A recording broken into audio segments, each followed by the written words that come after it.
Pernah kebayang nggak sih kalau kota tempat kita tinggal ini bukan cuma sekedar alamat, tapi sebuah ekosistem raksasa yang penuh dengan peluang bisnis? Nah, kali ini kita akan bongkar konsep smart city di Indonesia. Tapi kita nggak akan ngomongin teknologinya doang. Justru kita akan lihat ini sebagai peta. Peta untuk menemukan di mana bisnis Anda bisa masuk, berperan, dan tentunya bertumbuh. Oke, kita mulai dari gambaran besarnya dulu ya. Coba bayangin sebuah kota di mana semuanya nyambung.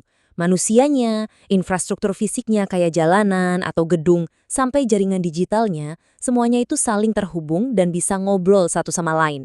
Ya, inilah jantung dari sebuah kota cerdas. Gimana coba? Kalau kota kita bisa merasakan sesuatu, berpikir, terus merespon layaknya makhluk hidup. Konsep cerdas di sini tuh persis kayak cara kerja kita, manusia. Kota bisa merasakan data lewat sensor, terus memproses info itu, dan akhirnya merespon dengan solusi yang pas. Mirip banget pas kita refleks menghindari dari bahaya. Nah, pertanyaannya kan, siapa yang ngebangun indera sama otaknya kota ini? Jawabannya ada di sepanjang pembahasan kita. Oke, biar kita nggak nyasar, ini dia agenda kita hari ini. Kita mulai dari definisinya dulu, terus bedain sama e-government. Nah, habis itu kita masuk ke dagingnya. 6 dimensi peluang, kunci suksesnya yaitu kolaborasi, dan terakhir, gimana strategi implementasinya. Yuk, kita mulai. Oke, pertama-tama biar pemahaman kita sama nih. Apa sih sebenarnya yang dimaksud dengan kota cerdas atau smart city itu? Nah, ini yang menarik.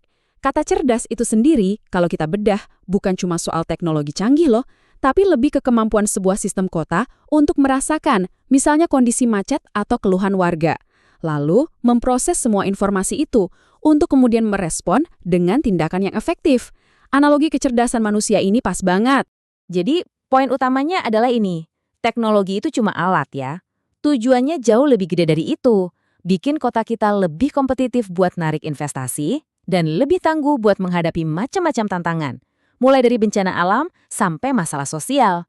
Nah, sekarang ayo kita lurusin satu salah kaprah yang sering banget kejadian. Banyak yang mikir smart city itu ya sama aja kayak e-government. Padahal cakupannya itu jauh lebih luas. Dan justru disinilah pintu buat para pebisnis mulai kebuka lebar. Coba deh kita lihat tabel ini. Kelihatan banget kan bedanya? Lihat di baris lingkup sama pelaksana.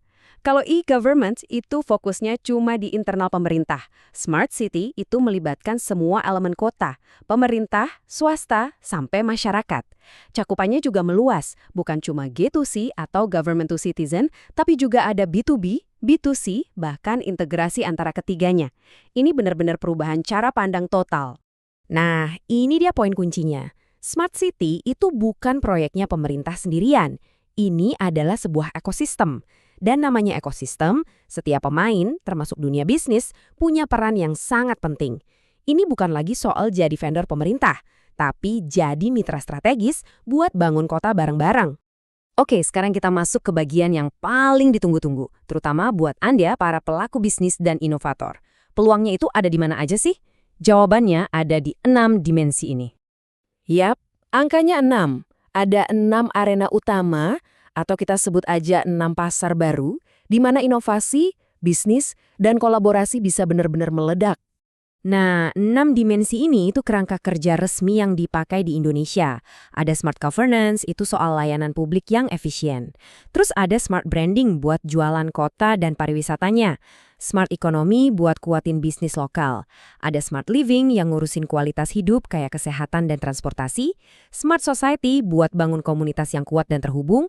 Dan terakhir smart environment untuk isu lingkungan.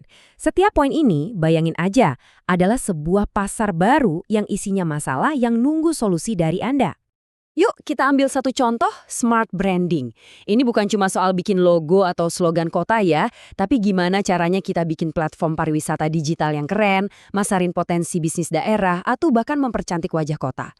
Bisnis di bidang kreatif, marketing, event organizer, sampai perhotelan, wah ini lahan bermainnya luas banget. Dan tujuannya jelas banget untuk narik investasi.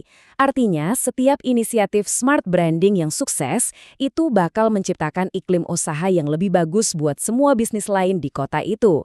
Ada efek domino positifnya. Contoh lain yang gak kalah penting, smart economy.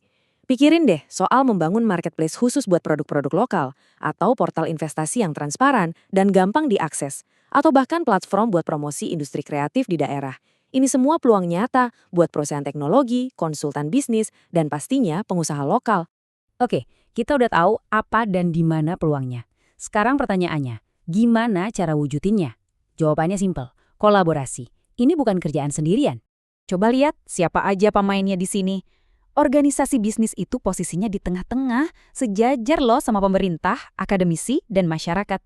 Ini bukti kalau suara dan peran sektor swasta itu bukan cuma didengerin, tapi benar-benar dibutuhin biar Smart City ini berhasil. Nah, ini bagian yang krusial banget. Model kerjanya itu bukan lagi instruksi dari atas ke bawah, tapi harus persuasif dan kolaboratif. Bahkan sampai dibikin sebuah Dewan Smart City, di mana pimpinan organisasi swasta bisa duduk bareng wali kota buat ngerumusin rencana strategis. Keren kan? Terakhir, terus gimana cara mulainya? Apa mesti nunggu proyek infrastruktur raksasa dulu? Ternyata nggak juga. Ada 2 jalur yang bisa kita ambil barengan. Di sini kita lihat ada 2 jalur. Di satu sisi ada yang namanya quick wins. Ini program-program yang dampaknya cepat dirasain warga, kayak aplikasi laporan atau hotspot gratisan. Nah, ini cocok banget buat para startup atau UKM yang mau cepat masuk. Di sisi lain ada strategic programs, kayak bangun jaringan fiber optik. Ini butuh investasi dan kemitraan jangka panjang. Dua-duanya sama pentingnya dan sama-sama butuh kolaborasi. Dan sebelum kita tutup, saya mau kita semua ingat satu hal penting ini. Punya teknologi paling canggih sekalipun, itu bukan jaminan sukses. Kunci sebenarnya itu ada di perubahan cara kerja kita semua. Pemerintah, bisnis, dan masyarakat untuk jadi lebih cerdas, inovatif, dan yang paling penting, kolaboratif. Jadi, setelah kita bongkar semua peta peluang ini, pertanyaannya sekarang balik lagi ke Anda. Bukan lagi ada peluang nggak ya, tapi peluang mana yang mau Anda garap. Sebagai calon mitra pembangunan, inovasi apa yang siap Anda bawa ke meja untuk membuat kota Anda jadi lebih baik?